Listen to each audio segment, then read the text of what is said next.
आप? सब अपना रहे हैं चारू जी आप, वो 370 वो 400 के लिए। हिमानी जी देखिए, कमाल की बात नहीं, आपको एक कमाल की बात मैं बताती हूँ।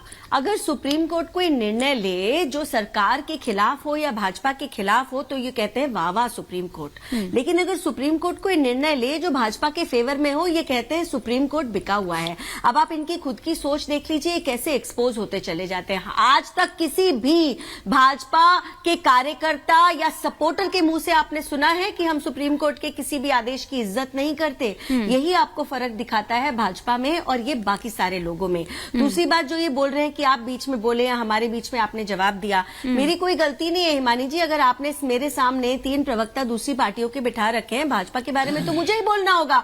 सपा के खिलाफ भी जवाब हम ही देंगे और कांग्रेस के खिलाफ भी जवाब हम ही देंगे। जो हमको परसेंटेज बता रहे हैं कि मोदी जी कितने % वोट पे प्रधानमंत्री बने, मैं उनको याद दिला देती हूँ कि 28% वोट भी नहीं मिले थे कांग्रेस पार्टी को जब यूपीए की सरकार थी। यही हमारे देश की डेमोक्रेसी है। डेमोक्रेसी की आप इज्जत करना सीखते तो आपको पता चलता है इसी को हम लोकतंत्र कहते हैं, इसी को डेमोक्रेसी कहते हैं। आंकड़ों की जो आदमी बात कर रहा है ना, उसको जमीनी आंकड़े भी देखने पड़ेंगे। आप लोगों के बड़े नेताओं के गांव तक भी सड़क, बिजली, पानी पहुंचाने का काम जब भाजपा सरकार करेगी तो उस गांव में रहने वाले लोग ना वोट योगी और मोदी को ही देने वाले हैं। वो उन लोगों को वोट नहीं देंगे जो उनके ऊपर खड़े होकर राजनीति अच्छा, एक बात बता दीजिए चारू जी, लेकिन उनके लिए काम चारू जी, इनकी अंतरात्मा ने तो जो कहा, उन्होंने पाला बदल लिया, क्रॉस वोटिंग कर दी। और राजा भैया ने जो पाला बदला, क्योंकि ये माना जा रहा था कि सपा से भी बात हो रही है और इधर आप लोगों से भी बात हो रही है, तो उन्होंने ऐलान कर दिया, एक धमाका कर दिया। तो उनकी कौन सी अंतरात्मा की आवाज थी? क्योंकि ये माना जा रहा है कि वो जो जिया उल हक वाला केस है उसकी चाबी थोड़ी सी टाइट कर दी थी। देखिए हिमानी जी, ये बार बार प्रश्न भाजपा के सब लोगों के सामने आता है। मैं आपको एक चीज बता देती हूँ, जो भी इन्वेस्टिगेशन चल रहा है, कहीं पर भी कोई भी एजेंसी, कोई जांच एजेंसी काम कर रही है, वो राजनीति से परे है। अगर आपके ऊपर कोई इन्वेस्टिगेशन चल रहा है वो चलता रहेगा और ये किसी को भी भ्रम नहीं है कि इन्वेस्टिगेशन रुक जाता होगा।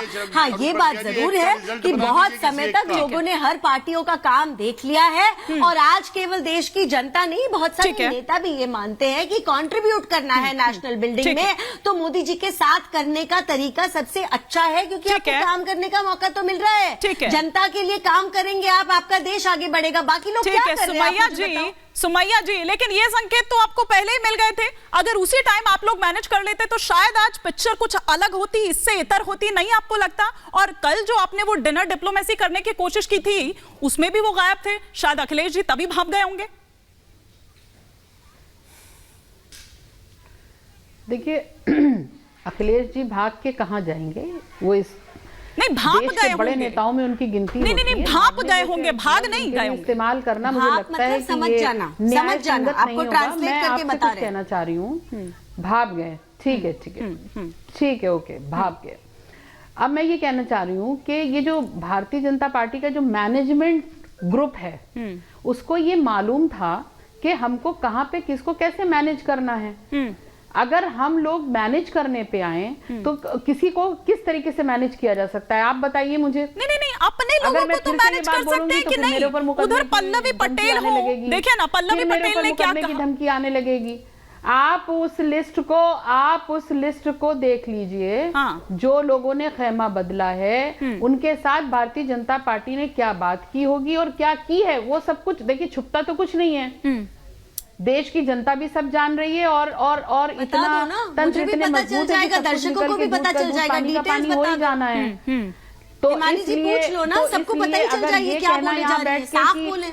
भारतीय जनता पार्टी तो राहुल गांधी को भी मांगनी पड़ेगी झूठ बोलने पर सुप्रीम कोर्ट के कहने पर। पास टूट के जा रहे हैं तो माफ कीजिए, उसकी हकीकत भी यहाँ बैठे हुए सारे लोगों को पता है कि उन्होंने क्या किया है। ये अनर्गल बातें करने से ऐसा तो नहीं है कि हकीकत बदल जाएगी। सत्ता में आने के बाद देश के बहुत सारे हिस्सों में, बहुत सारे खित्तों में भारतीय जनता पार्टी ने क्या नंगा नाच किया है सत्ता पाने के लिए, इससे कोई गुरेज नहीं है कहने से, और इसको सबने देखा है। नहीं सुमैया जी, मेरा यही सवाल था ना कि देखिए उन्होंने जो किया वो किया, वो साम दाम दंड भेद, वो तो मैंने पूछा ही चारू जी से कि साम दाम दंड भेद आप सब कुछ अपना रहे हैं, लेकिन आप उस तरह से लड़ते हुए क्यों नहीं नजर आ रहे? कम से कम जो अपने लोग हैं उन्हें तो अपने साथ जोड़कर रखिए, कम से कम एकजुट रखिए। आप ये मैनेज क्यों नहीं कर पा रहे? मैं इसे मैनेज करने की बात कर रही थी। देखिए बिल्कुल बिल्कुल बिल्कुल कुछ ऐसे उसूल हैं समाजवादी पार्टी में, अगर हम सत्ता में थे तो भी सरकारी तंत्रों का गलत इस्तेमाल, दुरुपयोग नहीं किया। आज भारतीय जनता पार्टी अगर सत्ता में है तो जिस तरीके से सरकारी तंत्रों का गलत इस्तेमाल करके उनसे भयभीत करा के लोगों से जो भी काम लेना चाह रही है वो लेती रखते थे, जो गुंडों को पनपने देता था हर एक डिस्ट्रिक्ट में उत्तर प्रदेश के। उत्तर प्रदेश की सच्चाई ना मैं आपको बता सकती हूँ, मैं पश्चिमी उत्तर प्रदेश से आती हूँ। ये बात अलग है कि रिपब्लिक का स्टूडियो नोएडा में है, नोएडा में क्या हालत होती थी आप बाकी जगहों की छोड़ दीजिए, चाहे वो सुरक्षा के बारे में हो या कुछ और बारे में हो, ये सच्चाई है।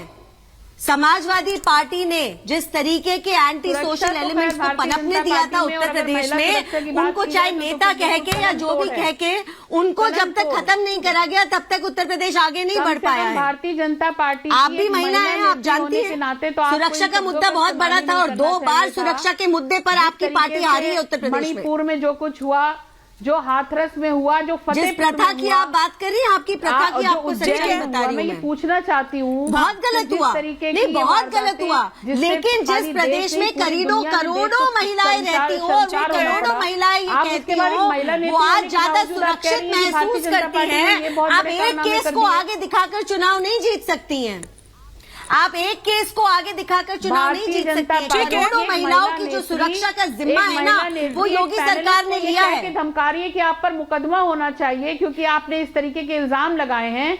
कौन सुरक्षित? अगर आप झूठ बोलेंगी तो बिल्कुल, क्योंकि भाजपा की एक महिला नेता ने ये मुकदमा किया था। राहुल गांधी यहाँ पर नहीं है, मुद्दे पर रहते हैं और राहुल गांधी मुद्दे पर रहते हैं। एक बार प्रोफेसर विशाल मिश्रा का मैं रुख करूंगी। मुकदमा हारे थे, ठीक है, और राहुल गांधी चुनाव भी हारे थे। ठीक है, प्रोफेसर विशाल मिश्रा, पता होना चाहिए व्हिप जारी किया जाता है, उसके बावजूद अगर क्रॉस वोटिंग होती है, क्या अनुशासनात्मक कार्रवाई जो है वो होनी चाहिए या आगे कुछ और फॉल आउट, मतलब क्या यहाँ पर आप देखते हैं इसका? जी मानी जी, एक बार दोबारा प्रश्न करिएगा।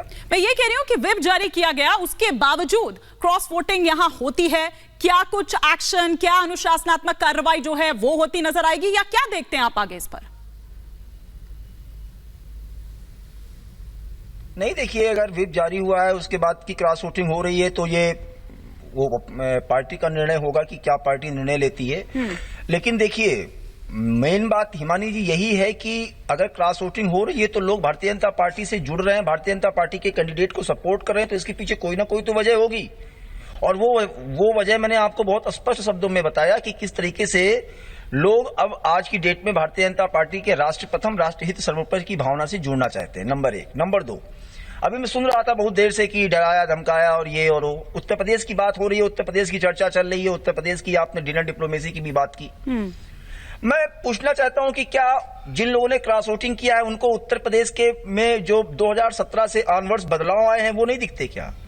अभी यहाँ पे बेरोजगारी की बात भी चली कि जो है 10,000 वैकेंसी आती है, 10 लाख फॉर्म आते हैं। मान लो उत्तर प्रदेश में 2017 में बेरोजगारी का दर कितना था?